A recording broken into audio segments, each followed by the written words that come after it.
Conflito de interesses. O chefe da SECOM omitiu relação com empresas pagas pelo governo, diz jornal. Esses são os principais destaques na revista Isto É. Esse foi o nosso giro de notícias de hoje, um pouco mais corrido, mas por uma justa causa, tá bom? Que agora a gente tem uma entrevista exclusiva, né, com o Procurador-Geral do Rio Grande do Norte, o Luiz Antônio Marinho. Solta a vinheta, Pedro Binderli.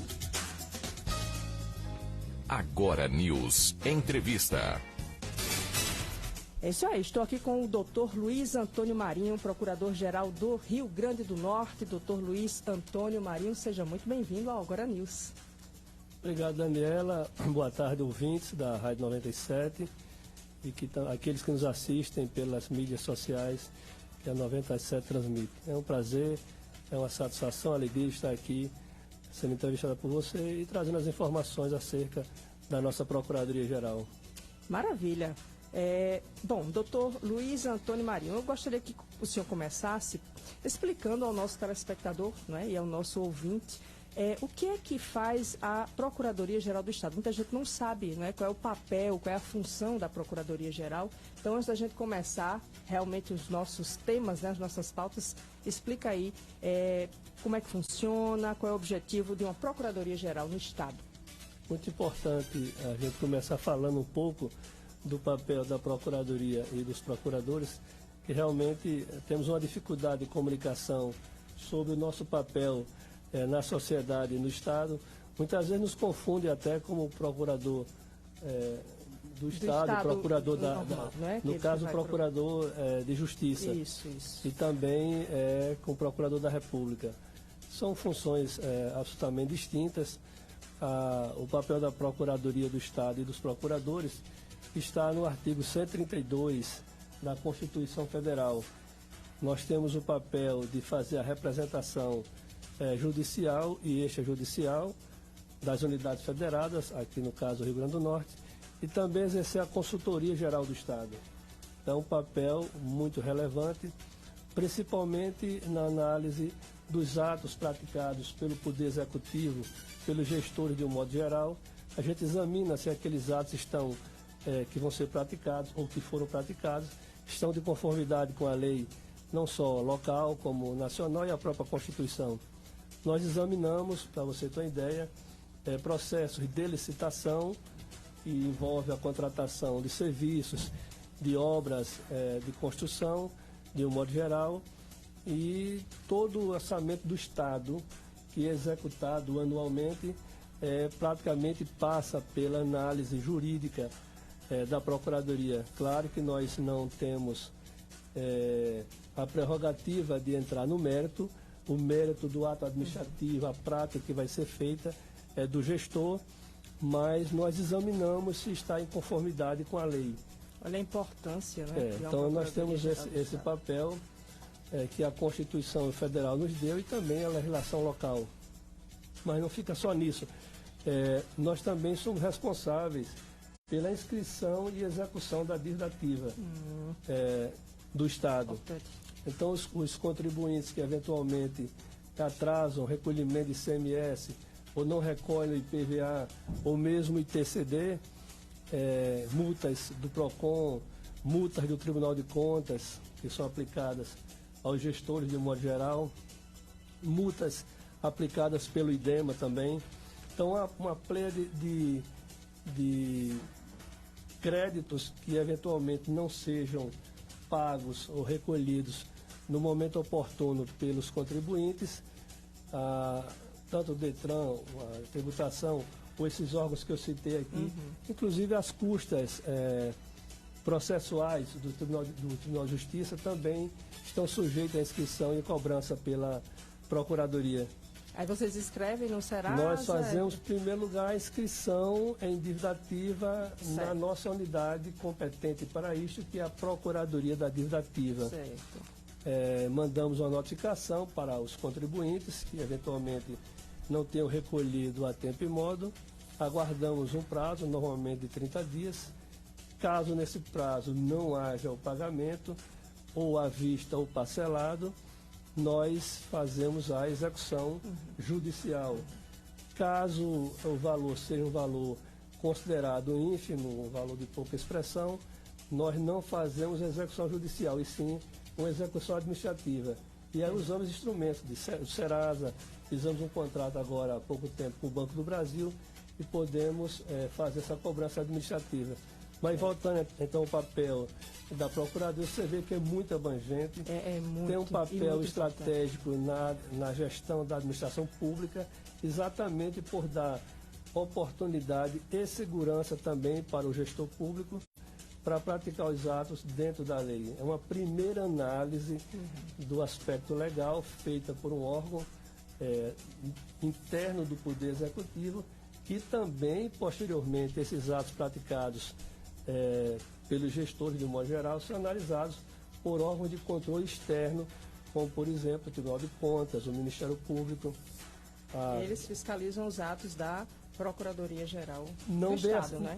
Não necessariamente nesses termos, examinam os atos praticados pelos gestores, e nós tínhamos analisado o aspecto legal. O nosso papel é como uma revisão? Se aquele ato... Não é revisão, não. Eles têm um papel exatamente de fiscalizar os atos praticados pelos poderes no ponto específico de prática de ato administrativo. Certo. Então, o governador do estado, o secretário, um prefeito, um presidente de tribunal de justiça, ou mesmo o próprio presidente de contas, quando ele pratica atos de gestão, ele também é submetido aos órgãos de controle externo, o próprio Tribunal de Contas, o Ministério Público. Então, você veja que os gestores, de um modo geral, todos eles estão sujeitos à análise desses órgãos. No caso da Procuradoria, é um primeiro controle. Certo. Não é bem um controle fiscalizatório, é um controle de adequação à norma legal. Dizendo, presta atenção, que o caminho é esse aqui. Exato, esse é o nosso papel. Hoje nós contamos com um quadro, um dos mais enxutos do país. Em termos de Procuradoria, somos 66 procuradores. Estamos numa luta para conseguir nomear os últimos remanescentes do concurso que foi realizado há 4 anos. Quantos, doutor Luiz? São 3. Três? Na verdade, nomeamos 1 e 2 aqui estão faltando ainda ser nomeados. Certo. Você veja que a Procuradoria administra uma carteira, por exemplo, de dívida ativa de 8 bilhões e 600 milhões.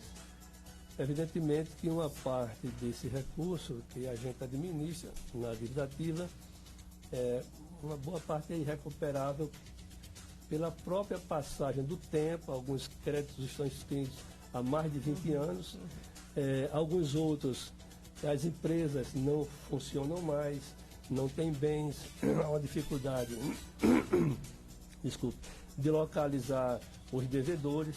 Muitas das vezes são devedores em que houve tanta modificação no estatuto social, no contrato social, que às vezes tem laranjas, pessoas que não efetivamente fazem parte do quadro societário e são colocados para burlar. É um número razoavelmente pequeno. Eu ia perguntar se o senhor tem essa porcentagem. Não tem, porque até é difícil fazer essa apuração de que é ou não laranja, mas o nosso esforço tem sido, desde que assumimos o cargo de Procurador-Geral, de levantar o perfil da dívida ativa, a começar pela a natureza dos créditos e os seus valores, classificando em grandes devedores, médios devedores, pequenos devedores, e também pela condição de recuperação, em difícil recuperação, média recuperação, de fácil recuperação.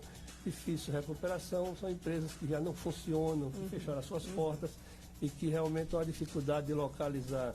Qual foi o valor total que o senhor falou? 8 bilhões e 600 milhões. Isso ajudaria. Essa é a carteira que nós administramos.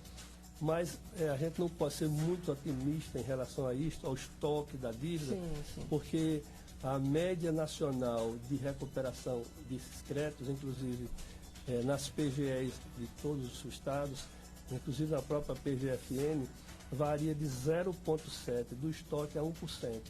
É mesmo? Então, veja só, por exemplo, se eu tenho um estoque de 8 bilhões, a média de recuperação anual é de 0,7% a 1%.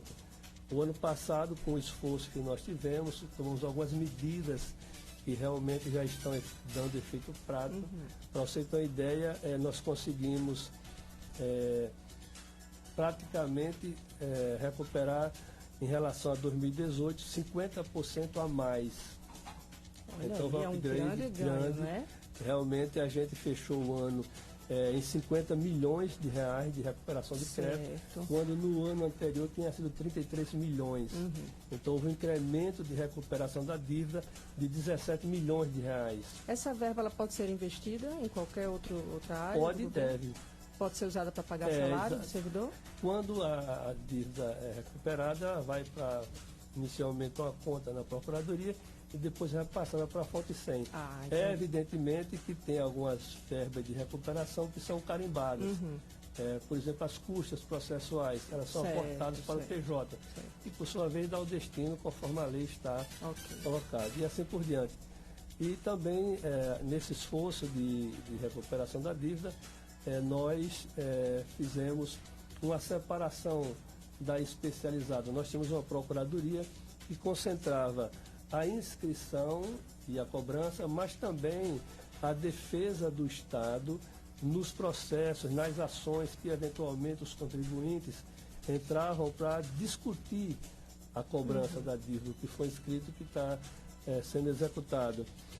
E, pegando a experiência do Estado do Maranhão, nós fizemos um projeto de lei com o aval da governadora Fátima e do vice-governador Antenor e fizemos uma separação. Hoje nós temos uma procuradoria voltada exclusivamente para inscrição e cobrança da dívida, um corpo de procuradores muito competentes, eficientes e qualificados para fazer isso, e uma outra procuradoria também composta por procuradores competentes, com experiência, com know-how, para fazer a defesa do Estado nos processos que eventualmente questionam a cobrança da dívida. Separado grupos para então nós fizemos isto para que, no caso da dívida ativa, ela tenha um foco especial. E isso nos permitiu fazer um estudo aprofundado do perfil dos devedores, dos contribuintes que eventualmente não recolhem a tempo e modo os seus créditos. E aí tomamos algumas medidas que já surtiram efeito, inclusive que levaram a este incremento significativo de recuperação de crédito em torno de 50% e 17 milhões a mais em relação a 2018. Algumas dessas medidas, a partir desse desdobramento, foi a contratação do Banco do Brasil para fazer a cobrança daqueles créditos considerados pequeno valor, mas que, se você soma no montante global, é um valor importante. Não é do ponto de vista individual de cada devedor, mas se você soma, dá um valor expressivo. Por exemplo, custas processuais do Tribunal de Justiça. Aquelas pessoas que eventualmente entram na Justiça, o processo se encerra e fica devendo o valor que a Justiça cobra de custas pelo andamento do processo. Às vezes você tem valor de R$50, mas se você tem 20 mil pessoas devendo, esse valor... Então nós fizemos um levantamento... Parece pouco, mas no final... Tem 14 milhões, por exemplo. Vou dar aqui, esse é o menor valor, 14 milhões. Nós estamos encaminhando agora para o Serasa, essas pessoas que eventualmente não recolheram a tempo e modo. Evidentemente que assim que receberem a cartinha do Serasa, poderão fazer o recolhimento e serão positivados. E da mesma forma com outros valores que também são considerados pequenos. Tem uma história de pagar no cartão de crédito também? Essa outra ferramenta de inovação, porque não adianta você apenas tomar medidas, digamos, de fazer a cobrança apertando mais o cerco em cima do devedor no cenário de crise como nós estamos vivendo, mas também se oferecer, por outro lado, uma oportunidade em que ele possa efetivamente pagar de uma forma mais facilitada e utilizando os instrumentos que hoje o mercado oferece para todas as pessoas de um modo geral. Então, a pessoa que, por exemplo, não está em condições de pagar, sei lá, um IPVA de R$500, porque a situação não está, digamos, financeira suportando esse encargo, ele poderá fazer o pagamento via cartão de crédito parcelado em 12 vezes. Olha aí. Então, quem está nos ouvindo, preste atenção. Então, é importante o que o procurador está dizendo. É uma oportunidade que também está sendo dada, porque nós temos que entender que não adianta apenas fazer a cobrança de forma tradicional, como vinha sendo feito anteriormente, sem oferecer uma oportunidade para o contribuinte.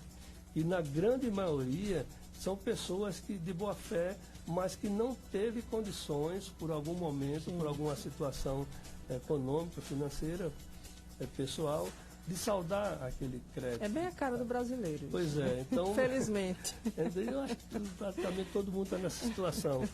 Então, Doutor Luiz, me diga uma coisa. O senhor espera, em 2020, conseguir aumentar ainda mais esse recolhimento aí? O trabalho está sendo nesse sentido. Mesmo no cenário de dificuldades, a gente ainda acha que há espaço de haver um crescimento na recuperação desses créditos. Evidentemente que, como são medidas inovadoras, que ainda não tinham sido colocadas em prática, você tem um espaço de crescimento. Esse contrato no Banco do Brasil, por exemplo, alcançou uma área que a gente não tinha atuado ainda, né, que era uma cobrança com parceria. O que é que a Procuradoria fazia antes? Ela encaminhava uma carta para o contribuinte que dizia que tinha realmente aquele débito, que iria ser inscrito em dívida ativa e que ele viesse se dispor a pagar. Mas a gente não tinha uma ferramenta, como por exemplo, uma expertise que tem o Banco do Brasil, que tem um sistema de informação financeira do próprio contribuinte e também know-how para isto, tem uma capilaridade em todo o país. Sei lá, 5 mil agências em todo o Brasil, mais do que isso. Sim. Então, essa expertise do Banco do Brasil, o telemarketing, o call center do Banco do Brasil está sendo utilizada para cobrar. E, às vezes, até o contribuinte talvez nem tenha conhecimento que está devendo, porque há uma primeira carta, há uma execução e depois meio que não é incomodado, porque o próprio o processo judicial ele tem uns procedimentos que, às vezes, levam muito tempo. E você tendo uma instituição parceira como o Banco do Brasil, ele não vai dar sossego toda hora, basta a gente atrasar qualquer conta. Eu já atrasei a prestação do meu carro e passei os 3 dias recebendo no celular mensagem, ligação, para que colocasse em dia a prestação. Então, da mesma forma, eles vão. E aí, a ideia também, por outro lado, se a gente está fazendo um esforço maior de recuperação e de cobrança, que é a nossa obrigação, porque o imposto, a multa que eventualmente não é recolhida pela pessoa que está devedora, faz falta para a sociedade como um todo, que precisa, que necessita dos serviços do Estado na área de saúde, educação, transporte, segurança, obras de modo geral. Pessoa, né? Então, todo e qualquer centavo que é recuperado pela Procuradoria vai em prol dos serviços, né? Então, nós temos a exata dimensão da nossa responsabilidade, do nosso papel na cobrança da dívida ativa e, por isso, estamos tomando as medidas que estão ao nosso alcance. Não estamos inventando a roda. Outros estados, outras procuradorias já fizeram isso. Nós estamos apenas buscando que essas ferramentas possam dar uma resposta que a sociedade exige de nossa parte em relação ao ponto específico de recuperação da dívida. Há um estudo do IPEA para o Conselho Nacional de Justiça mostrando que umas dívidas muito antigas ficam muito difíceis de recuperação. Quanto mais antigo, pior, eu acho. Exatamente. O estudo que foi feito pelo IPEA dá conta que dívida acima de 10 anos é praticamente impossível recuperar. Evidentemente que se a empresa ainda estiver funcionando, há condições de recuperabilidade. Mas se a empresa já fechou as portas, dificilmente esse crédito será recuperado. Então a gente está focando também nesse perfil da dívida ativa, nas empresas e contribuintes que estão operando no mercado, que estão funcionando. E, evidentemente, colocando à disposição dessas empresas toda a nossa ferramenta de negociação. Por exemplo, mais uma ferramenta que acabamos de lançar para o contribuinte ter facilidade de fazer o pagamento do seu crédito. É o parcelamento online, pela internet. Os contribuintes que devem até R$100.000, eles podem acessar o site da Procuradoria Administrativa, fazer a simulação do parcelamento.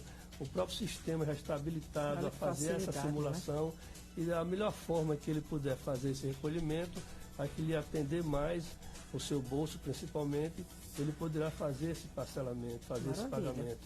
Então, são instrumentos que nós estamos aproveitando da tecnologia disponível para permitir que o contribuinte venha e faça o pagamento. Todos, como já disse aqui, vou repetir, são contribuintes de boa fé, são pessoas e empresas que eventualmente no cenário de crise ficaram com dificuldade de saldar seus débitos, e nós estamos dando oportunidade para que o façam da melhor forma e de uma forma mais suave para o seu bolso e para a sua empresa também.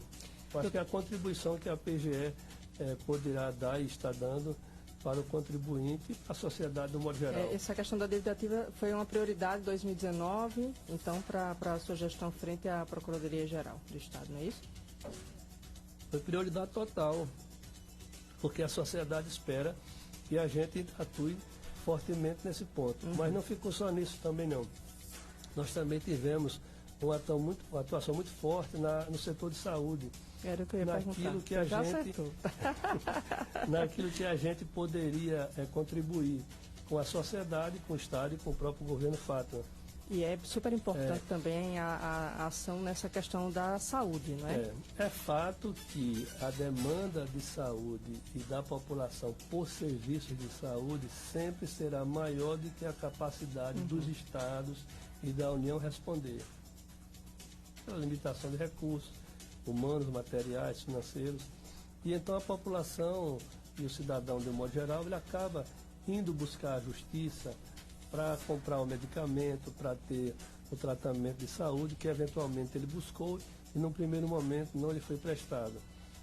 Como a gente identificou, assim que assumimos a Procuradoria, que havia uma demanda muito forte, em 2018, se eu não estou enganado, foi em torno de R$70 milhões só de bloqueios da conta do Estado para custear a saúde do cidadão que buscou a justiça para tanto. Então nós conversamos com o presidente do Tribunal de Justiça, o embargador João Batista Rebouças, que eu agradeço a cooperação e que a gente tem sempre feito um diálogo institucional muito importante com o Tribunal de Justiça. Eu tive uma reunião com ele ontem para avançar na parte de inscrição de custas processuais de forma eletrônica, para dar uma celeridade à inscrição e à cobrança e recuperação desse crédito. Então a gente fez essas tratativas com ele e conseguimos implementar o Sejusc Saúde. Foi uma atitude pioneira em termos de país, em termos de procuradoria, porque é um centro de conciliação da justiça voltado exclusivamente para demandas da saúde. E eu participei, inclusive, da primeira audiência com a juíza, a doutora Valéria, que é uma pessoa que realmente é uma juíza engajada nessa área da saúde.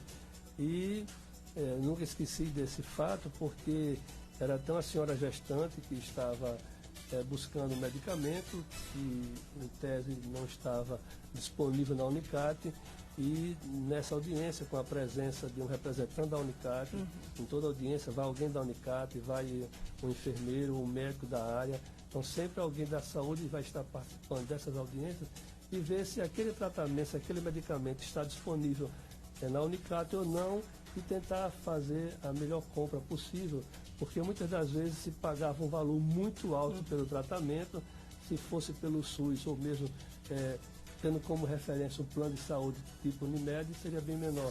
Isso é uma coisa que a gente também identificou. Muitas das vezes o juiz concede a liminar para atender aquela demanda da saúde e às vezes vem uma fatura do hospital cobrando preço privado, uma internação particular.